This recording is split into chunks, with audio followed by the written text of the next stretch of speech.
Қайырлы күн, біреу кофе ішуге қалды ма, жоқ, барлығыңыз қайтып оралдыңыздар ма?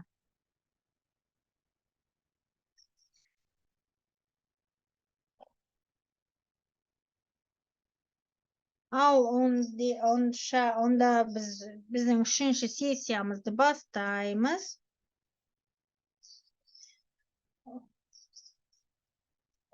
Сессияның атауы инвестициялық стратегиялар, тәуекелдіктерді басқару және құзырлық бақылау, және бізде баяндамашылардың қызықты панелі бар, және мен бірінші сөзді бастауға рұқсат етіңіздер. Бірінші сөз Ринальди Амброджоға беруге рұқсат етіңіздер. Бұл кісі Италияның әлеуметтік қамсыздандыру жүйесін әзірлеген тұлға, сонымен қоса халықаралық қауымдастықтың өкілі. Әлеуметтік қамсыздандыру бойынша енді сөз өзіңізге беріледі. Біз кестеден кішке тыс шығып кеттік. Біз 20 минутқа кешігіп жатырмыз, сондықтан 45 минутте жұмысымызды аяқтауға тырысамыз, яғни бөлінетін уақыт 10-12 минут болады. Дегенмен мен ұйымдастырушыларға рахмет айтамын. Мені осындай жоғары деңгейдегі іс-шараға шақырғандары үшін, және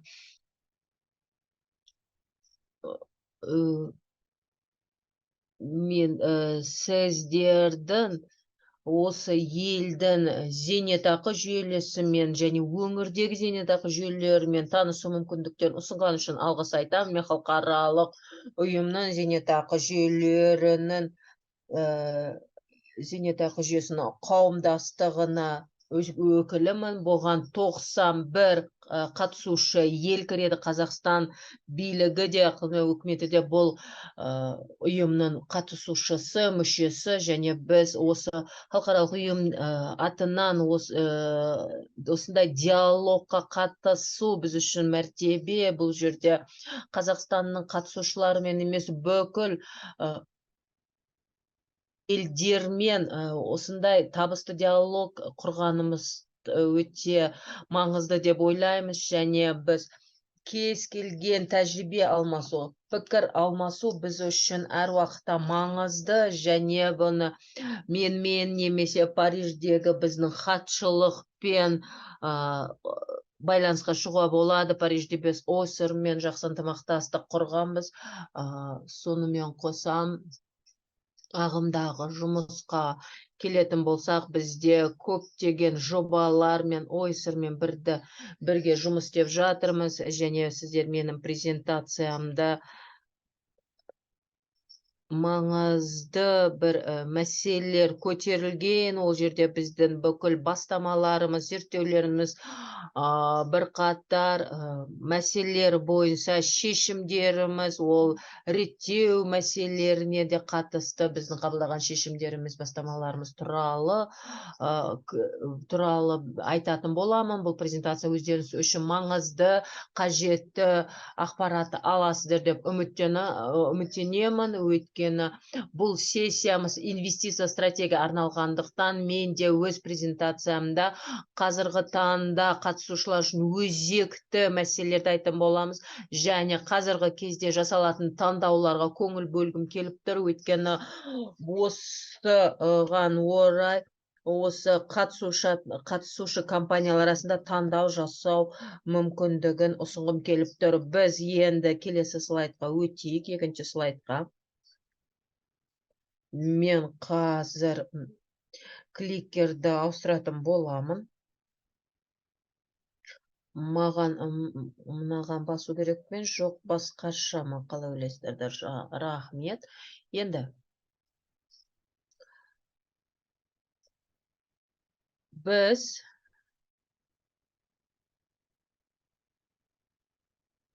мен осы презентацияда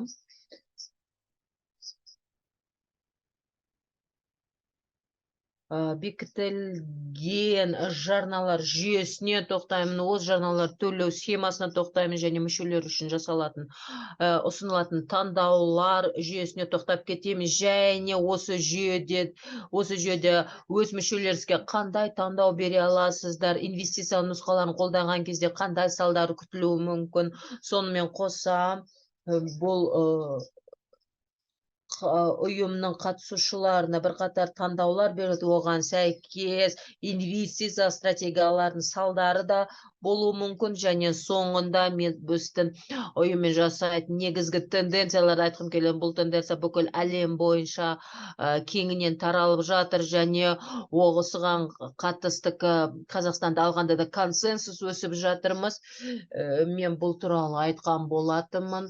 Мұнда біздің веб-сайтқа кіруге болады. Бұл ақпарат сіздерге қызық болса, мына жерден біздің мекен-жайымызды ала аласыздар. Сонымен қоса біздің бекітілген жарналар жүйесін жобалау туралы тоқтатып кетейін, қалай жобалауға болады, және бұл жобаның айырмашылығы болуы мүмкін сіздердің жүйелеріңізбен, және сіздер толығымен қаржыландыратын зейнетақы жүйесін қаласаңыздар, сіздерде анықтап алатын бір қатар маңызды жайттар бар. Ол жарналар міндетті бола ма, ерікті бола ма, оны анықтау керек. Бәлкім бір аралық бір сипатта болуы мүмкін.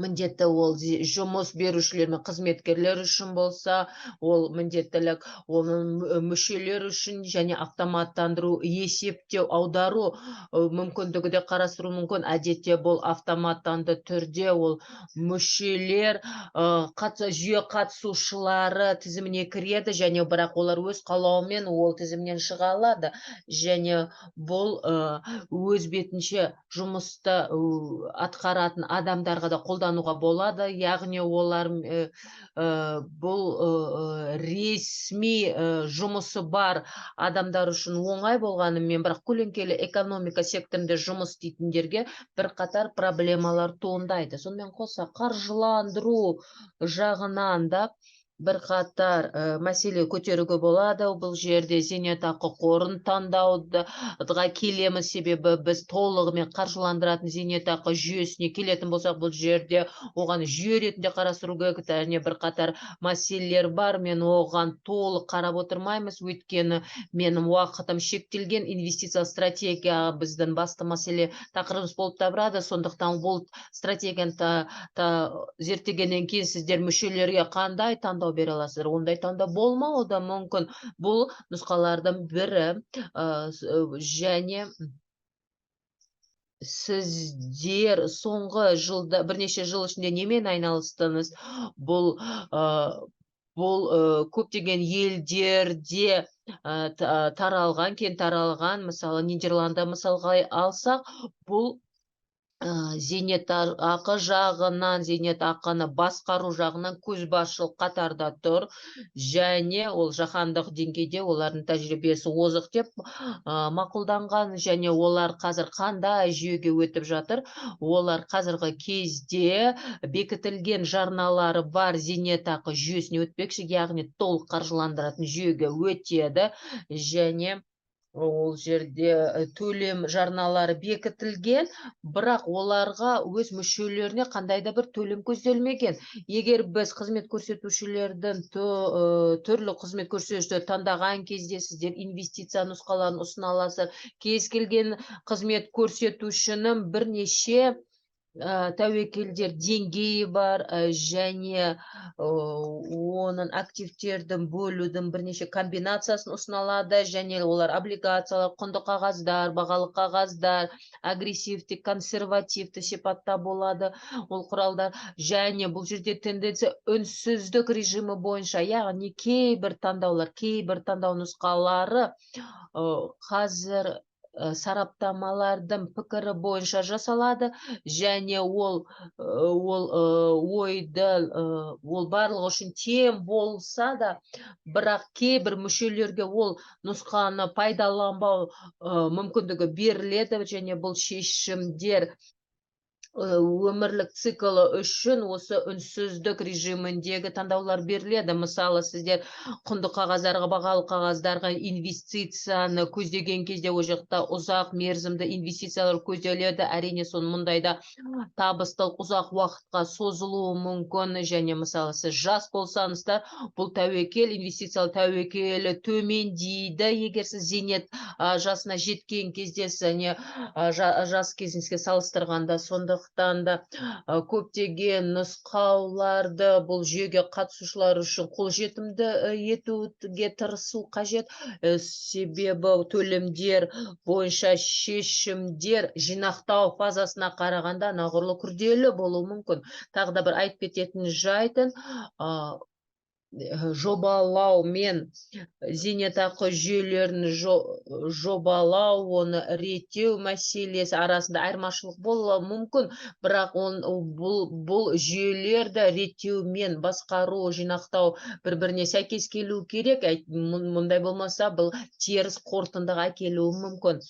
Бұл жерде бекітілген жарналары бар жүйесін жақсы мысалы ретінде бізде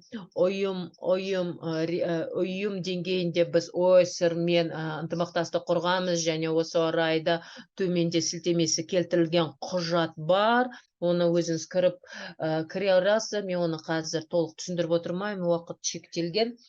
Бұл өте нақты жазылған, сипатталған. Ол не бары 2 парақтан тұрады, бірақ оны зерттейтін болсаңыздар, бұл құжатта сіздер үшін шабыт беретін бір құжат болуы мүмкін. Яғни зейнетақы жүйесі қалай жобалауға болады, оны бекітілген жарна, бекітілген қаржыландыруға негізделген зейнетақы жүйесін жобалау мәселесі егжей-тегжейлі жазылған. Енді мүшелерге таңдау беруге келген кезде сіздер ол мүшелерге таңдауды ұсына аласыз. Мысалы, қызмет көрсетушіні таңдауды бере аласыздар.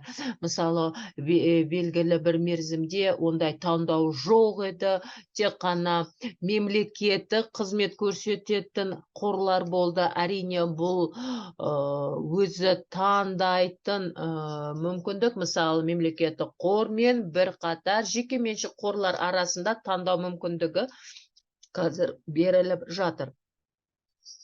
Яғни, бұл таңдау қатарына коммерциялық емес жеке меншік ұйымдар да кіреді. Ол мысалы кәсіподақтар, бұл қазіргі кезде өте танымал, көпшіліктің таңдауына ие. Бірқатар елдерде ол қатты танымал болып жатыр. Біздің елінде де бұл жақсы сұранысқа ие. Себебі мұнда бәсекелестік компоненті кіреді. Өйткені сіздерде бірқатар қызмет көрсетушілер нарықта өз қызметін ұсынып жатыр. Бірақ коммерциялық емес сипатта, мұндай ұйымдардың коммерциялық емес сипаты бәсекелестіктің дұрыс жүріп жатқан көрсетеді. Мысалы, ол белгілі бір шығындарды туындатады дегенді білдірмейді. Сондықтан да бәсекелестік өнімнің сатылуы қазіргі кезде өте шығынды көп талап ететін қызмет туындатуы мүмкін. Сондықтан да қандай да бір таңдауды ұсынған кезде, қызмет көрсетушінің таңдауын ұсынғанда, ол бұл жерде реттеу мәселесі басты назарға алыну керек. Бұл дегеніміз бәсекелестіктің жеткілікті деңгейін көрсетеді. Мысалы, оның схемалары және зейнетақы жүйелерінің схемалары, олар қазір ұсынылып жатыр, және олар қажетті практикаларды қолдану талап етеді. Ол практиканың бірін мен атап кеттім. Ол зейнетақы жүйелесінде коммерциялық емес сипаттағы ұйымдардың қатысуы, ал екіншісі ол қандай да бір шығындарды өтеу үшін ол жеткілікті деңгейде болуы тиіс. Ал қазір мен басқа бір өлшемге назар аударатын боламыз. Оны жиі жағдайларда олар да мүшелер үшін таңдауды береді. Біріншісі ол инвестициялардың таңдауы, түрлі деңгейдегі инвестициялық стратегия, активтердің бөліп салынуы, бұл таңдау, осы инвестициялар салу бойынша сіз мүшелеріңізге бірнеше таңдау бере аласыз. Бұл зейнетақы жүйесіндегі тәуекелді мүшелер өздері таңдау қажет, немесе оны зейнетақы активтерін басқаратын ұйым емес, оған қатысатын мүшелердің өздері таңдайды. Және бұл жерде қандай салдар болуы мүмкін, ол таңдайдың салдары қандай болуы мүмкін. Мысалы, ол таңдау болса, қандай салдар болады, немесе болмаса, салдар қандай болады. Ол мүшелер үшін қандай нәтижеге әкеледі екен. Бұндайда жалпы принцип бар, біз бұған дейін айтылған болатын, және олар не істеу керек екені ол мүшелерге жүктеледі, яғни өздері ол салымшылардың өздері тәуекелдердің деңгейін белгілейді. Мысалы, ол қордың тәуекелдерін өзі бағалайды, яғни макро шарттарға қарай белгілі бір факторларға негізделе отырып тәуекел деңгейін анықтайды. Сол кезде реттеу көбінесе басқару сапасына назар аударады, және мүшелердің мүдделері ескеріліп қорғалады. Сонда мұндай жағдайларда бір инвестициялар үшін түрлі шектеулер қойылуы мүмкін, және қаржылық құралдар да шектеледі. Мұндайда оны мойындау керек, себебі бұл реттеу белгілі бір шарттарды орындауға негізделген тәуекелдерді бағалаумен ғана емес, және тәуекелдерді басқару және осы қаттан шектеулер сақтала ма, сақталмай ма, бұл басты назарға алынбайды. Ал мүшелер үшін инвестициялық таңдау ұсынылған кезде бұндай тәуекелдердің бағалауы ол қор әкімшілері мен оған қатысушы мүшелер арасында ол жауапкершілік бөлінеді. Себебі соңғы шешімді осы мүшелер ғана қабылдайды. Егер олардың ондай нұсқалар болмаса да, мысалы, ұсынылған схемадан бас тартуы мүмкін. Сондықтан сіздер мүшелерге беретін ақпаратты маңызды рөл атқарады. Мысалы, олар дұрыс таңдау үшін қандай құралдар берілуі мүмкін, яғни қандай калькуляторлар ұсынылады, бір жобалау, бір консультациялар қалай жүріледі, болғанда көп назар аударуы тиіс. Бұл мәселелерді сіз пысықтап алу керексіздер. Сонымен қоса бізде төлем нұсқалары да бар. Әдетте мұндай зейнетақы жүйесінде бұл жинақтау фазасынан бөлек жүреді, яғни бұл жинақтау фазасы аяқталғаннан кейін бірқатар шешім қабылдау талап етіледі. Әдетте реттеуші органдар не істейді осы төлем жүйесіне келген кезде? Әдетте олар аннетизацияны дұрыс көреді. Аунитент, мысалы, бұған дейінгі сессияларды талқыланған мәселе болады. Бірақ аунитенттік нарық бұл оңай емес, бұл мәселе өте күрделілерге жатады, және ол дамыған елдерде де аунитенттік жүйелер де, мысалы, Біріккен Корольдікте де олар тиімді аунитенттің тиімді нарығын дамытуға тырысты, бірақ бұл жерде белгілі бір табыстылыққа қол жеткізе алмады. Себепті бұл жерде бірқатар себептер, салдар туындады, және бірқатар мәселелерді біз сіздермен жеке талқылай алатын боламыз. Егер болса, бұндай талқылауды барысында оны айту мүмкін болмай тұр, уақыт шектелген. Бірақ бір айтып кететін жайт, аунитенттің белгілі бір функциясы бар. Олар өзінің сипаты бойынша дегрессивті болып табылады. Өйткені сіздер өздеріңіз түсінгенше, адамның өмір ұзақтығы және көп ұзақтығына қарай сіздер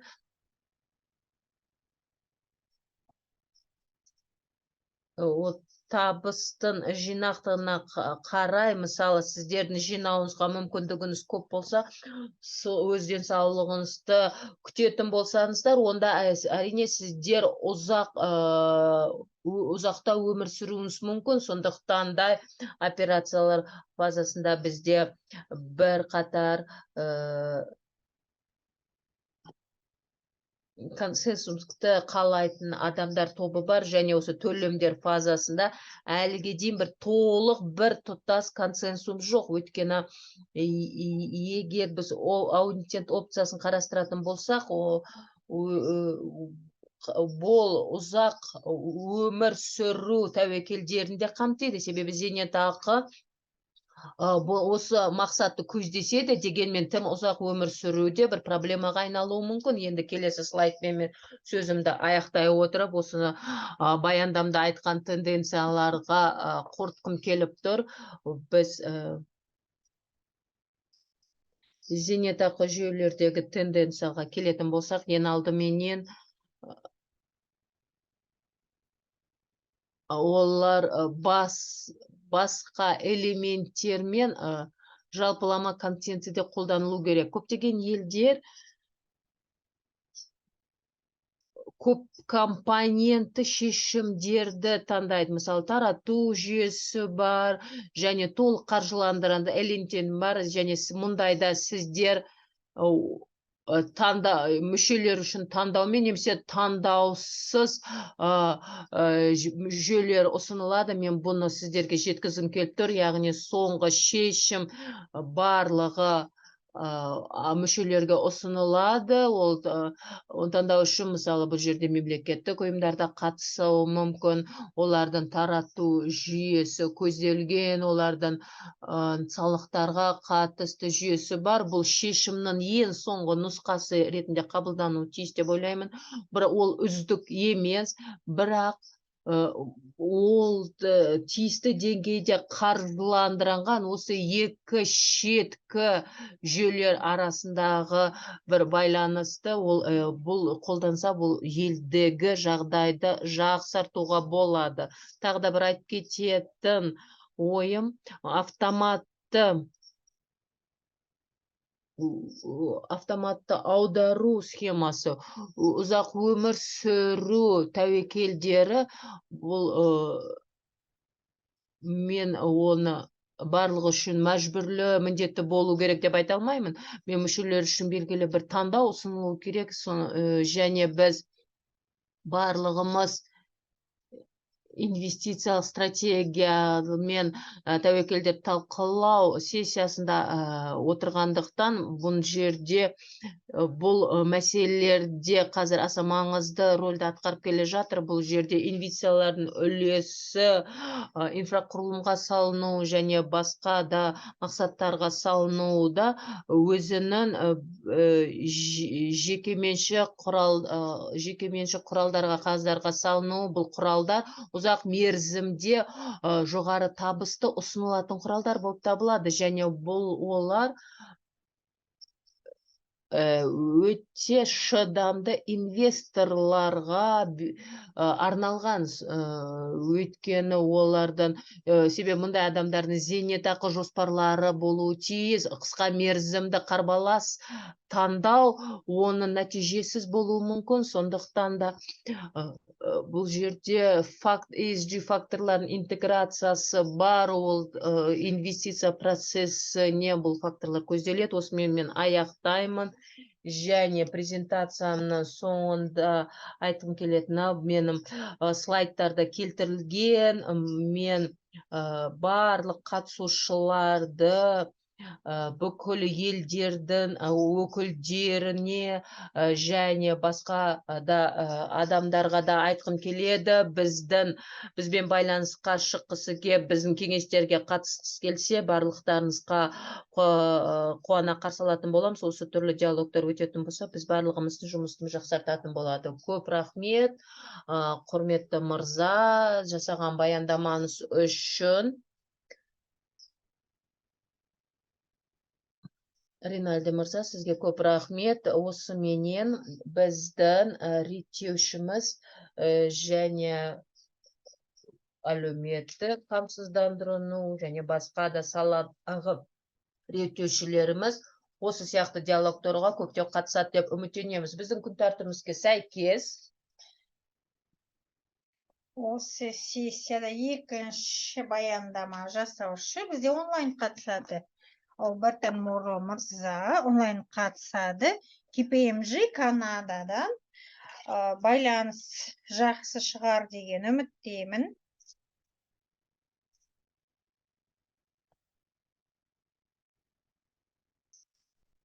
Даусым естіліп тұр ма? Иә, біз естіп тұрмыз, жақсы тыңдап тұрмыз. Қайырлы таң дейміз ба, жоқ қайырлы күн дейміз ба? Мен Канададан байланысқа шығып тұрмын. Бізде таңғы сағат 6.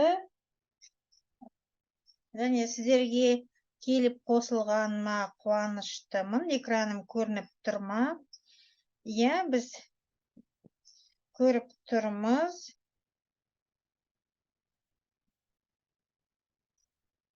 Менің атым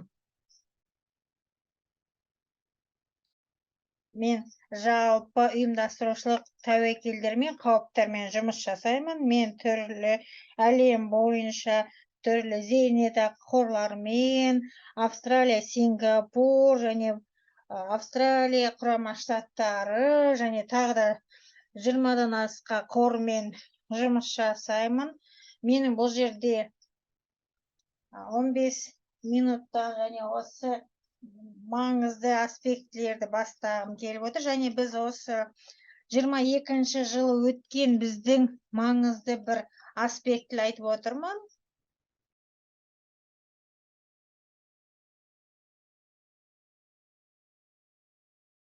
Және біз бұл жерде осы тұрғыдан осы тәуекел менеджментті дамыту бойынша нені күтеміз? Әрине біз қорларды айтамыз, яғни олардың басқарылуында 100 миллиардтан және триллионға дейін осы қоры бар зейнетақы қорлар туралы айтып отырмыз. Және мен осы риск менеджменттің ерекшеліктеріне назар аударардың алдында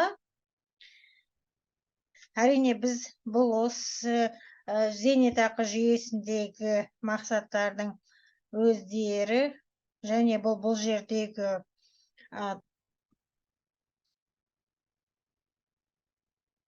және біз бұл жердегі біздің осы салымдардың табыстылығының ерекшелігін көрсетеді. Және біз бұл жерде бұл ерекшеліктер айтқан кезде бұл әлемнің жақсаруына деген біздің салымдарымыз, қосқан үлесіміз және бұл нені білдіреді? Және бұл осы зейнетақы жүйесінде үнемі баланс болу керек. Яғни осы шығындарды оптимизация және табыстылықты жоғарылату бойынша және бұл жердегі қауіпті есептеуіміз керек. Яғни бұл осындай қарастырылмаған шығындар есептеу үшін, яғни олар біздің осы қарызға келмеу үшін және біздің осы төлем жасайтын кезінде қарызға батып кетпеуін болдырмауымыз керек. Және біз сонымен қатар бұл жерде көргеніміз өте маңыздысы және түрлі қауіптің түрлерін және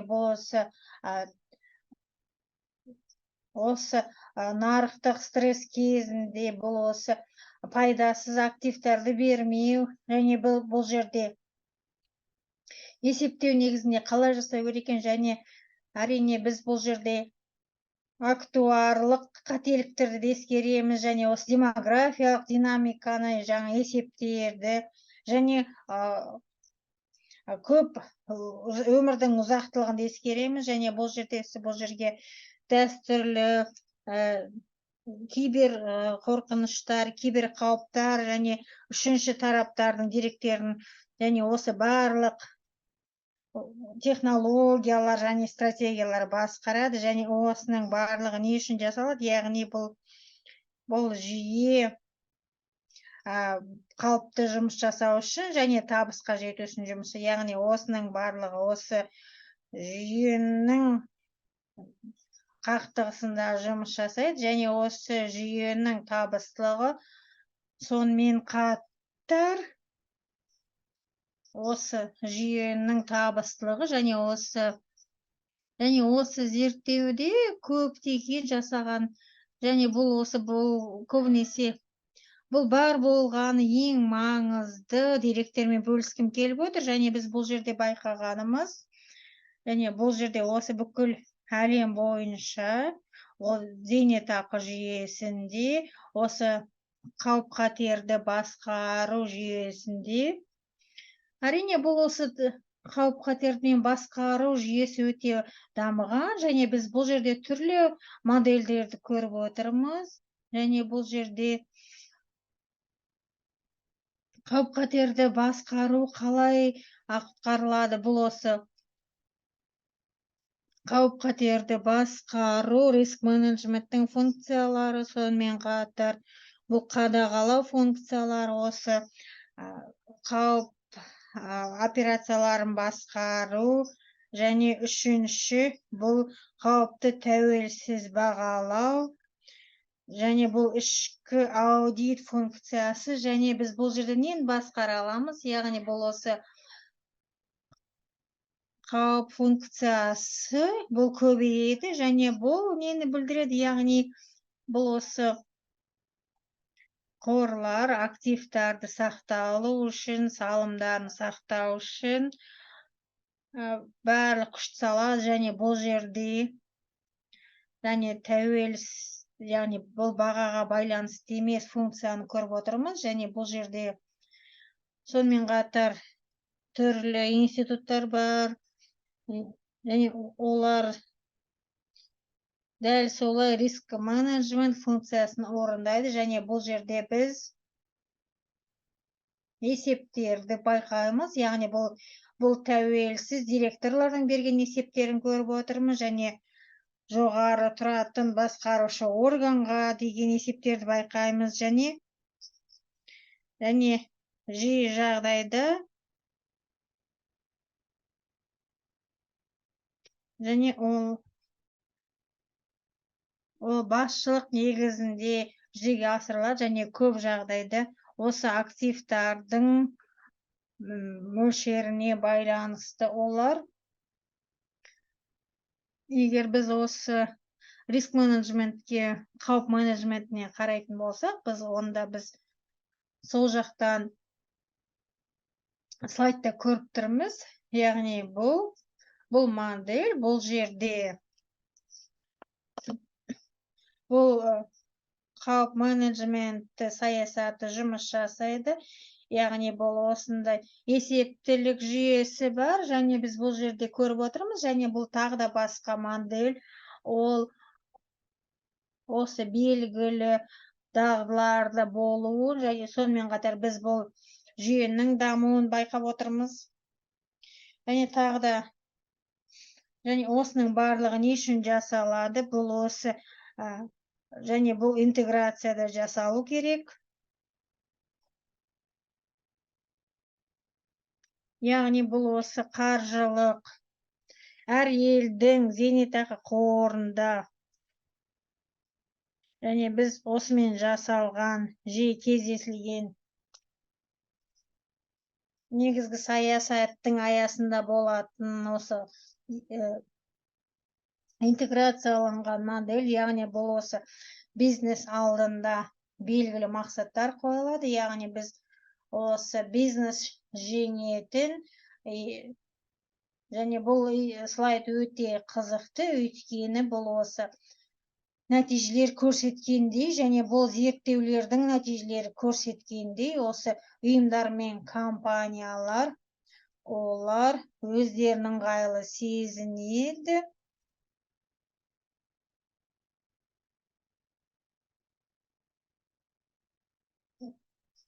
және осы риск менеджменттің функциясының өзі және бұл уақыт өте келе бұл дамып кеткен және бұл қазіргі таңда және біз түрлі деректерге қарасақ және сонымен қатар тағы да бір басқа салалар бар яғни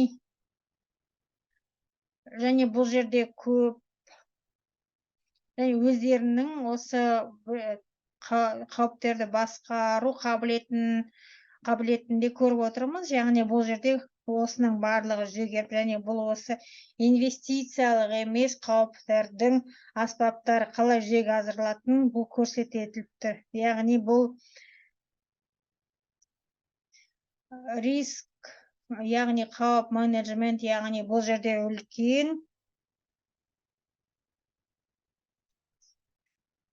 яғни бұл жердегі үрдістің барлық бөлшегі бір бөлігі және осы регуляторлық талаптарында, яғни оларға сәйкес бұл сонымен қатар бұл жерде тағы да осылардан тағы да басқа қосымша сезімталдықты жаңа стресс тестинг жасауымыз керек. Яғни бұл дәл сол сияқты операциялық тұрақтылықты да жасасақ, әрине тағы да бір саламыз бар. Бұл салада бұл акцент жасалады. Яғни бұл технологиялық мүмкіндіктерді жасайды. Яғни бұл жерде тағы да қауіптер өте жоғары.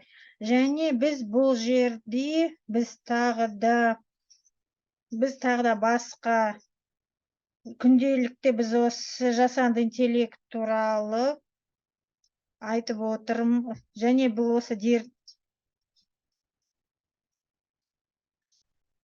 және біз бұл жердегі әрине осы әртүрлі елдердегі зейнетақы қорлары, әрине олар көбінесе бұл Excel және тағы да басқа кестелерді пайдалануға ұмтылады. Және әрине осы көптеген әркімнің өзінің жеке амбициялары бар осы бағытта дамуға және осы технологиялық көзқарастан да дамуға ұмтылады. Егер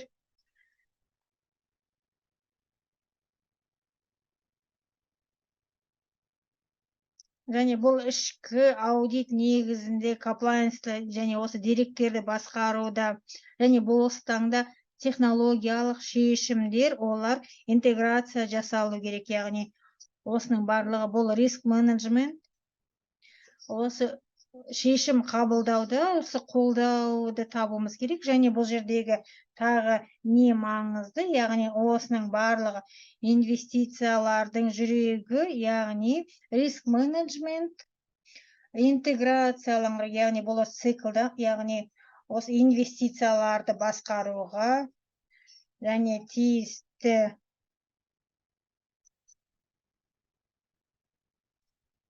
және сондықтан біз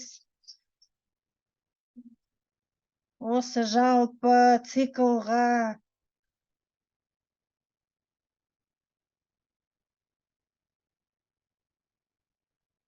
және осы мемлекеттік нарықтарда және жеке нарықтарда қатысу туралы айтып отырмыз.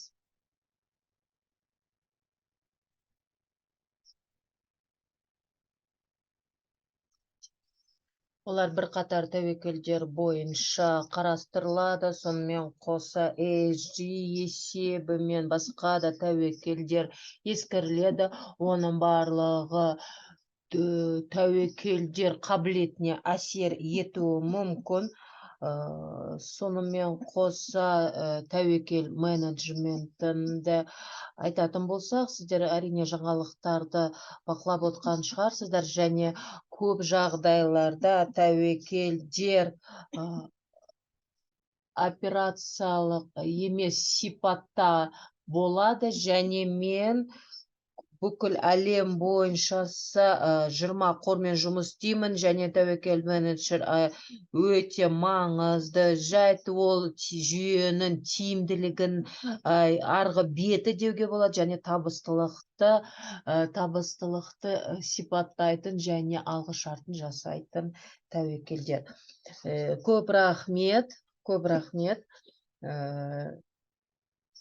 Қазір біздің үшінші спикерге өтеміз.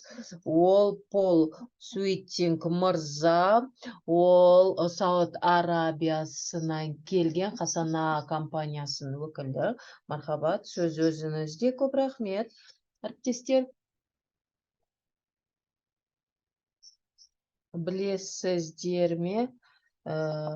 Мен сіздерді барлығыңызға көргеніме қуаныштымын. Бізде бір қанша 12 минуттай қалды ма?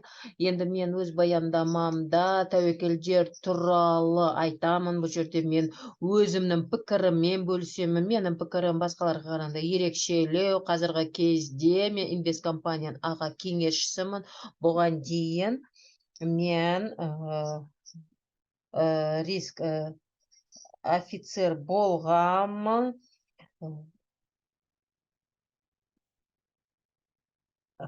Мен қазір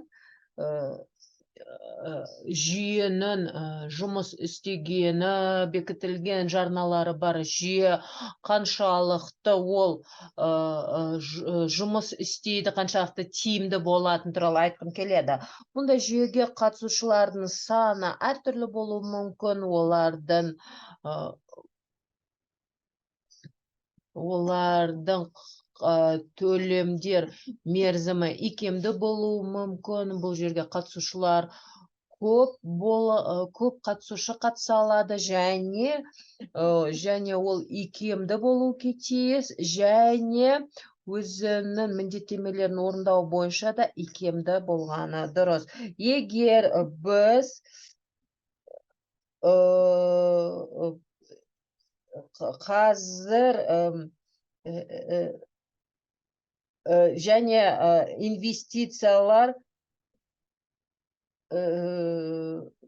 әр уақытта біз жерде инвестицияға байланысты болғанымен біз бұл салымдардың салған нәтижесін, ол нәтижелерді тікелей көре алмаймыз, және ол міндеттемелерді орындау қабілетіне қалай әсер ететінін айта алмаймыз. Енді тәуекелдер жағынан айтатын болса, табыстылықты алу инвестиция стратегиясына келетін болса, бұл нені білдіреді? Біз тәуекелдер тұрғысынан толеранттылықтың мүмкіндігінде қарастыруымыз керек. Тәуекелдікке толеранттылықты ескеруіміз керек. Бұл дегеніміз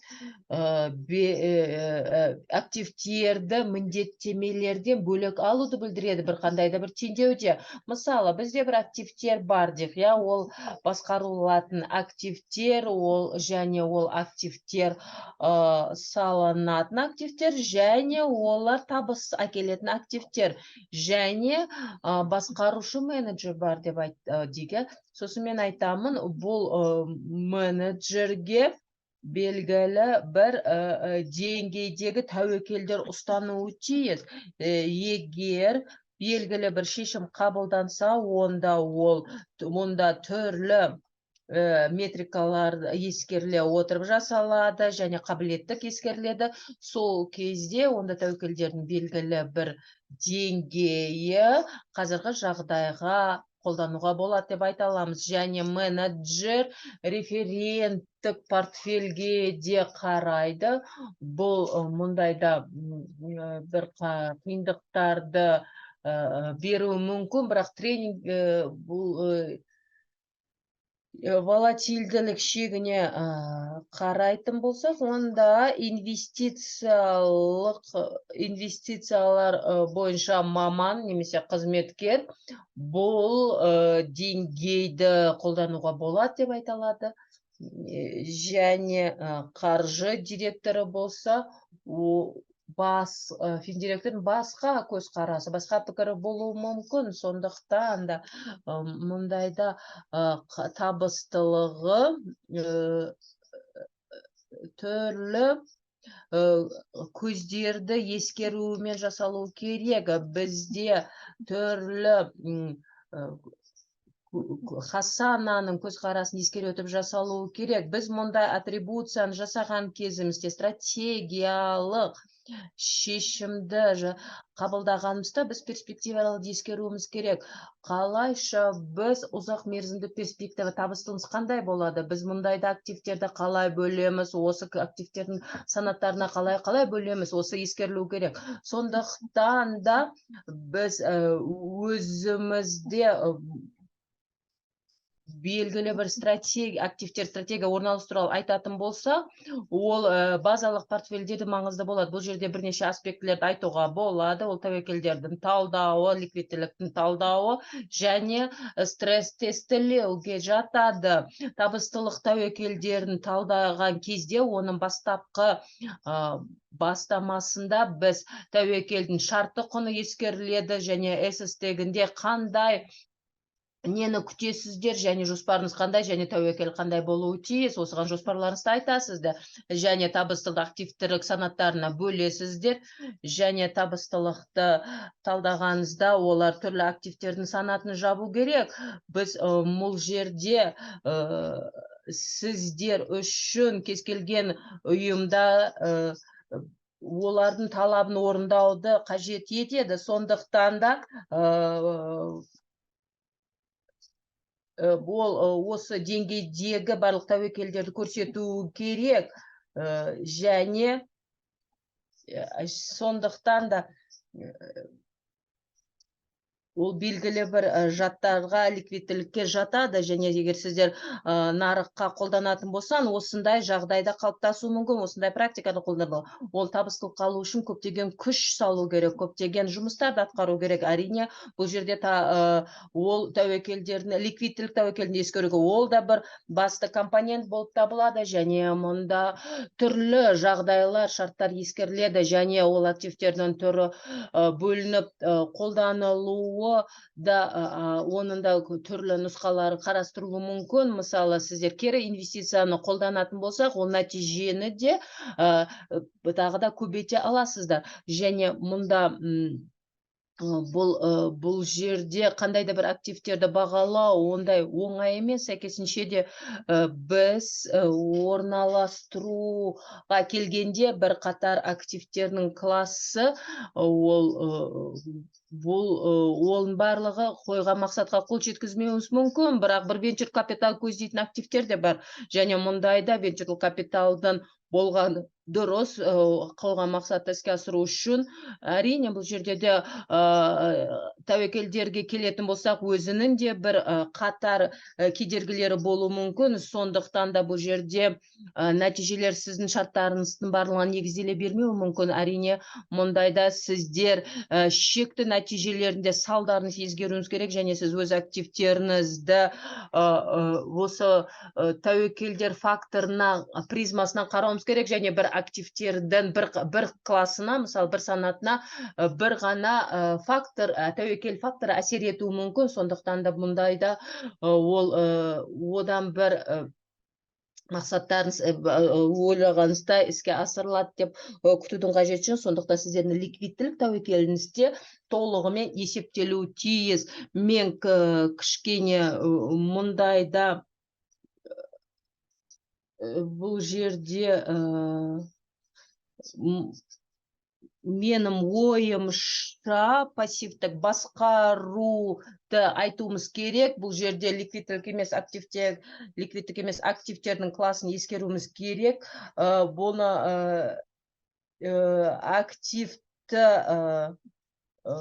басқару, ол бұл нұсқаларды бұл жерде олардың ликвидтілікті, олардың деңгейінде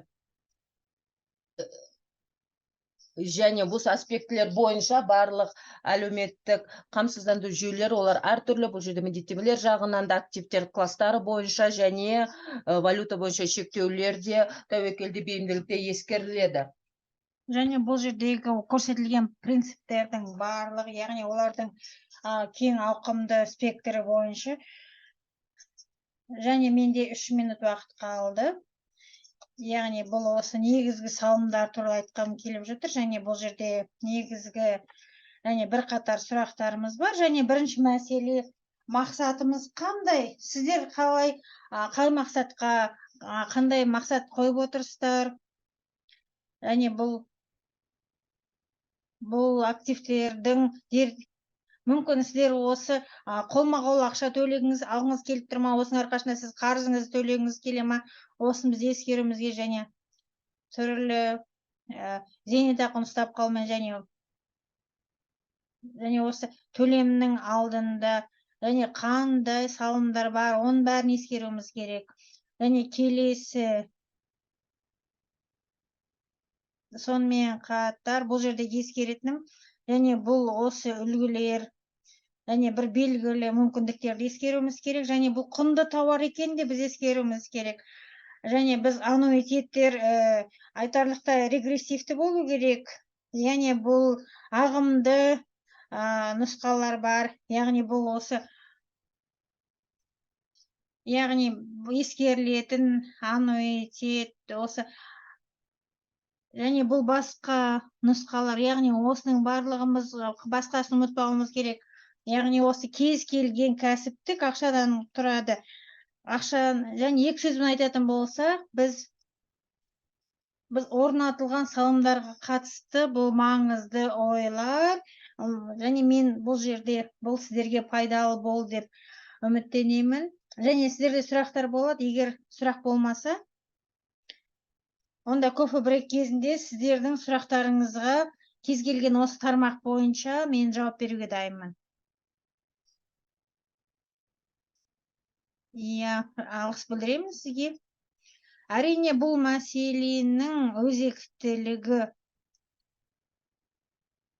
осы енгізілетін жарналардың өзектілігі айтарлықтай маңызды, және біздің баяндама жасайтын бізде Тан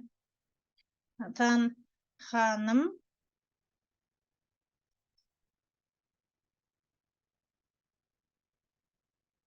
Қытай Халық Республикасының еңбек және әлеуметтік қорғау министрлігінің. Қайырлы күн, ханымдар мен мырзалар. Мен осы жерге сіздермен қатысып жатқаныма, және біз бұл жердегі инвестицияларды және осы базалық Қытайдағы сақтандыру қоры және Қытайдағы зейнетақы қоры туралы ақпарат беруге, және бірінші кезекте біз тез арада осы Қытайдағы осы соңғы бірнеше жылдық реформадан кейін және осы жүйенің жағдайына назар аударайық.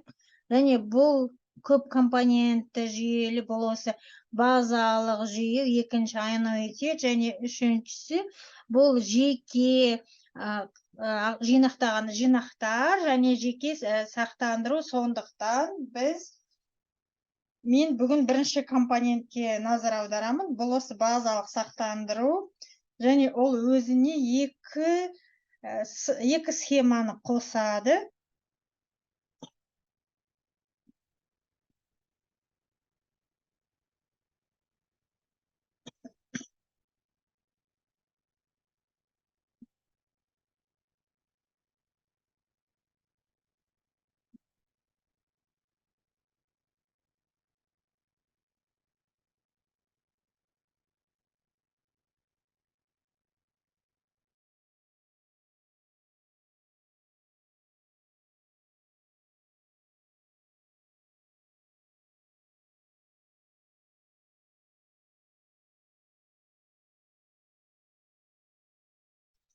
Және бұл жерде жұмыс берушілердің салымдары 16%-ды құрайды.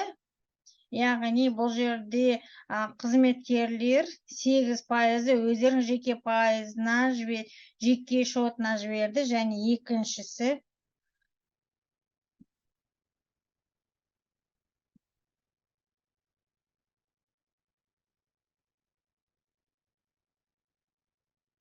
және бұл жердегі қаражаттар осы мемлекеттік қорлардан, ұжымдық субсидиялардан және жеке салымдардан келеді. Яғни өткен жылдың соңына қарай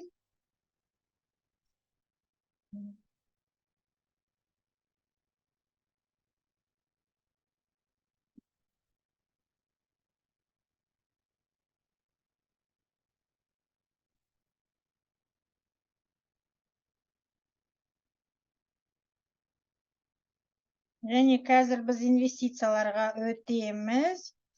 Және бұл жердегі реттестіруге өтеміз. Қытайдық базалық сақтандыру қорының инвестиция және реттестіруін айтамыз. 2015 жылға дейін болған жағдай, бұл қор және осы тек банк депозиттарына немесе мемлекеттік облигацияларына ғана инвестиция жасай алған. Және бұл осы бір қатар шешімдер қабылдаған болатын, және олардың бірі ол реформа. Яғни бұл осы нарыққа бағытталған реформалар, инвестициялар, және диверсификациялық түрде активтерді реттестіру, осы қордың құндылықтарын басқару, және қордың бірнеше нақты сипаттамалары болған, ерекшеліктері болған, және олардың біріншісі, және бұл орталықтандырылған инвестиция мемлекет деңгейінде, яғни бұл көптеген провинциялар, және осы қаражаттардың артықтарын осы әлеуметтік сақтандыру қорына жұмсаған, яғни бұл Канаданың әлеуметтік қамтамасыз ету қорына ұқсаған, яғни бұл жерде функциялары ұқсас, және Қазақстандағы осыған ұқсас институтқа ұқсас функциясы бар институттың.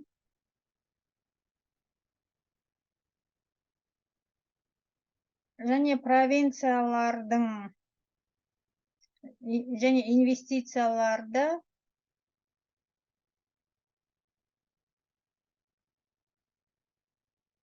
олар ол әлеуметтік қормен және әлеуметтік қамтамасыз ету бойынша ұлттық кеңеске тапсыра алады, яғни өздері инвестиция жасалмайды, яғни осы базалық сақтандыру жүзеге асыру, яғни осы провинциялар шешім қабылдауға құқылы, яғни қандай сумманы, яғни осы артылған суммалардың қалғанын қорға,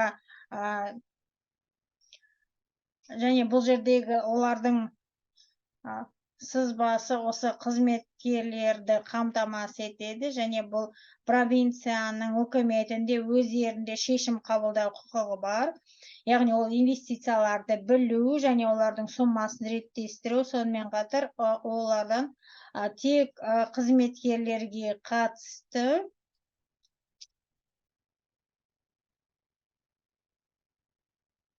және провинциялар,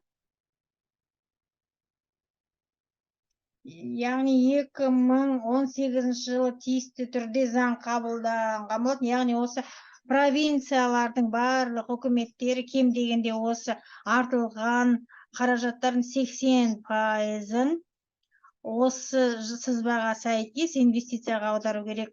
Яғни тиісті түрде әлеуметтік сақтандыру қоры инвестицияларды алу үшін 80%-ын жіберу керек болатын. Және екіншісі, және бұл нарыққа бағытталу, бұл тікелей инвестицияларды тарту, және сенім бойынша жасалған инвестициялар, және тікелей инвестициялар өзіне нені қосады? Бұл ұлттық кеңестің қатысушыларын, ол операциялық қорлар, яғни олардың депозиттары болса, және олар инвестицияларды жүзеге асырса, және осы қорлар жүзеге асыратын инвестициялар, және ұлттық кеңес енгізетін инвестициялар, ол таңдалған сақтандыру компанияларға инвестицияларды жібереді. Ол бұл қаражаттар сақтандыру мақсаттарына жұмсайды.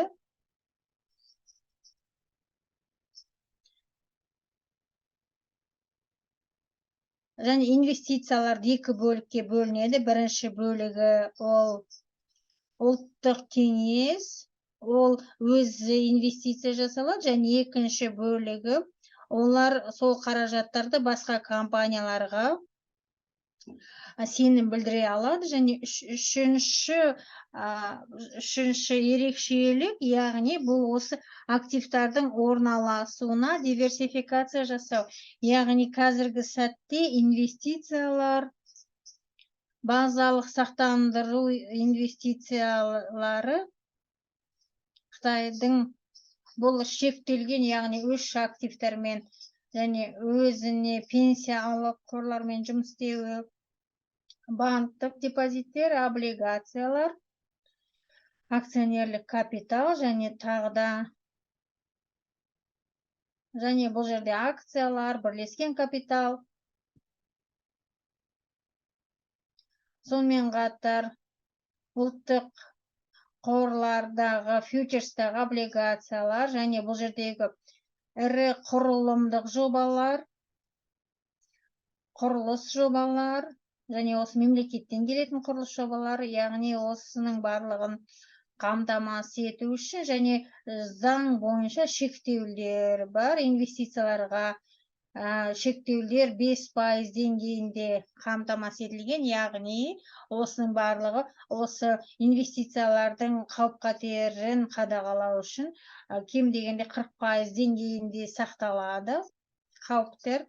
Және төртінші айырмашылық, ол міндеттеме, ол аз табыстылыққа кепілдеме беретін міндеттеме.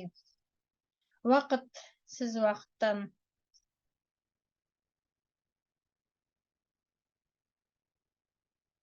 Және келесі кезеңнен бастап жасалатын инвестициялар.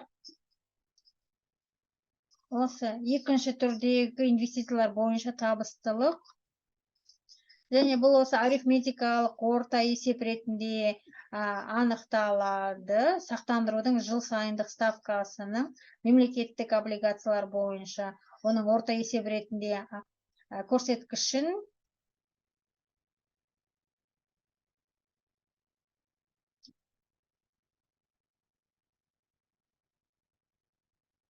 егер инвестиция табыстан асып кетсе, онда бұл артық ақшаның 90% басқа ұйымға ауыстырылып, яғни инвестициямен айналысатын компанияға өтеді. Яғни 10% болса,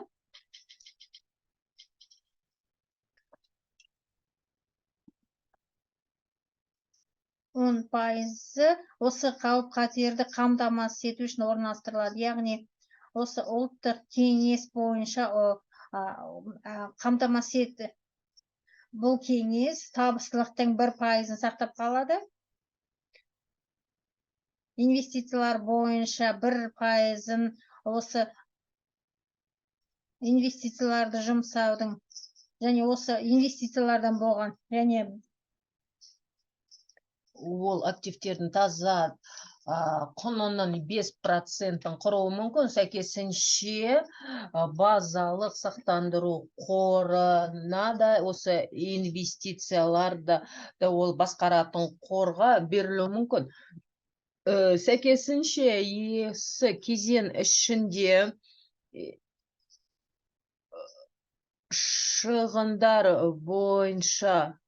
шығындар болса, сол кезең ішінде онда 10% қаражаттар алады да, сол шығынды жабу үшін олар қолданылады, және ол қаражаттар толық өтелмегенге дейін жасалады, және соңғы ерекшелік ол көп деңгейлі реттеу болып табылады. Оған әлеуметтік қамсыздандыру, қаржы министрлігі барлығы, оның барлығын реттеу жұмысын ұйымдастырады, және оның стратегиясы мен саясаты ескеріле отырып, бұл жерде олар ережелер мен шектеулерді қояды. Мысалы, Қытайдың халық банкі және ол ұлттық реттеуші мен ұлттық әкімші болып табылады, және құнды қағаздар бағасын реттеу комиссиясы, қаржыны реттеу комиссиясы.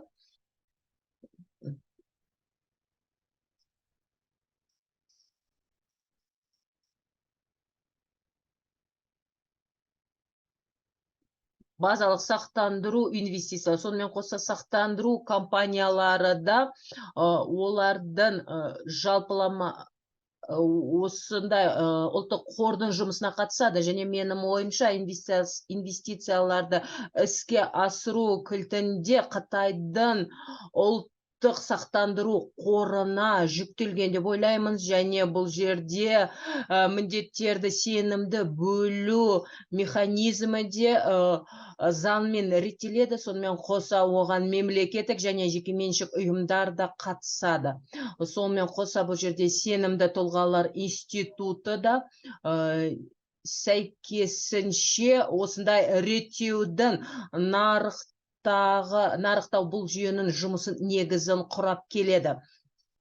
Сонымен қоса бұл жерде инвестициялық стратегиялар іске асырылады. Ол стратегияның мақсаттарына сәйкес тәуекелдер стратегиясына, саясатына сәйкес жасалады. Сондықтан да инвестициялық институттардың басшылығы да болған мұқият көңіл бөледі де, олар тікелей және сеніммен тапсырылған инвестицияларды қолға алады. Бұл жерде ақпараттың аудиты жасала отырып тікелей міндеттер бойынша есептілік беріледі, және ұлттық әлеуметтік қамсыздандыру жөніндегі кеңес те бұл жерде сенімді тұлға болып табылады, және ол өзі қызметі үшін комиссия алады, яғни ол өзінің шегетін шығындарын өтеу үшін комиссия алады, және ол ұлттық орталық үкімет де бұл осы инвестицияларға қатысты, өз жұмысына қатысты есеп береді.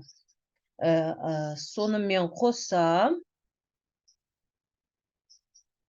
оларда ол сақтау бойынша, инвестициялар сақтау бойынша зейнетақы жарналарын сақтауға, шоттарды ашу бойынша ГЦБ-мен және фьючерстермен жұмыс үшін жауапкершілікті өзіне алады. Сонымен қоса және инвестициялық менеджментті қамтамасыз ету мен бизнес есептерді беруді жүзеге асырады. Бұл жерде осы институттардың жұмысы үшін жылдық ставкалар 0,5 зейнетақы қорының таза активтерін 0,5% ғана құрайды. Мұндайда 200, бұл жерде инвестор басқару бойынша 2 институттар бар. Бұл институттар қордың жұмысына жауап береді, және ол ұлттық қордың атынан жұмысқа және сақтандырудың жұмысына жауапты береді, және жылдық комиссияда мұндай қызметтер үшін жылдық комиссия 0,5% құрайды. Бұған жалпы активтердің, осы басқарудағы активтердің 0,5% ғана құрайды.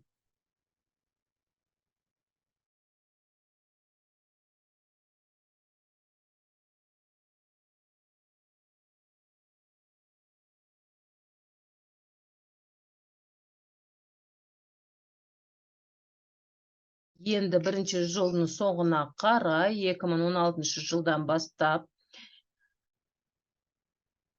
біз бұл жерде жылдан бастап сеніп тапсырылған инвестициялар көрсеткіштер келтірген. Бұл кезеңге 2016 жыл мен 22 жыл кезеңдері алынған.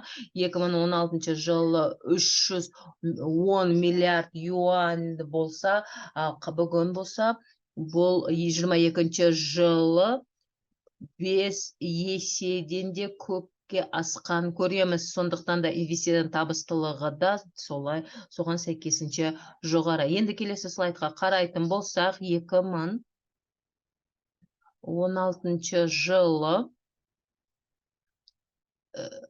жиынтық табыстылық 2067 миллиард юаньды құраған болатын. Яғни оның жыл сайынғы табыстылық ставкасы 5,44%-ке тең келеді. Біз бұл жерде 2016 жылдан бастап 22 жылға дейінгі динамика көрсетілген.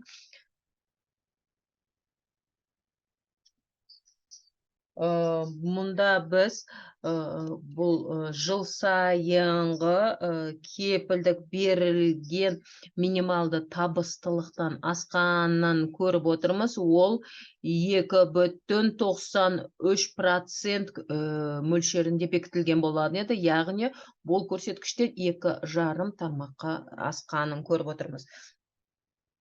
Және 3,44% тармаққа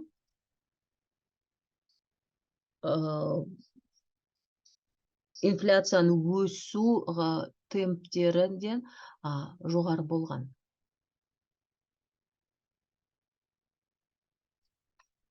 Және біздің ойымызша бұның барлығы қорларды саналы басқарудың арқасында қол жеткізілді деп ойлаймыз.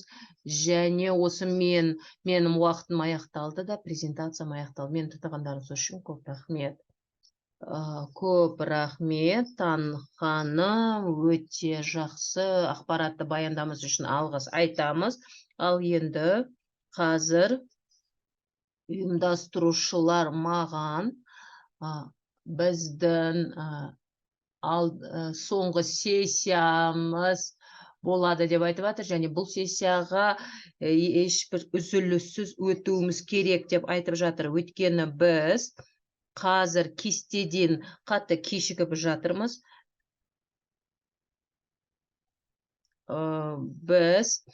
Біздің келесі сессияны аяқтағаннан кейін біздің бір сұрақ қоюға уақыт қалатын шығар деп ойлаймыз. Жеке сұрақ қоюға уақыт қалар деп үміттенеміз. Енді біз келесі соңғы сессиямызға өтетін боламыз.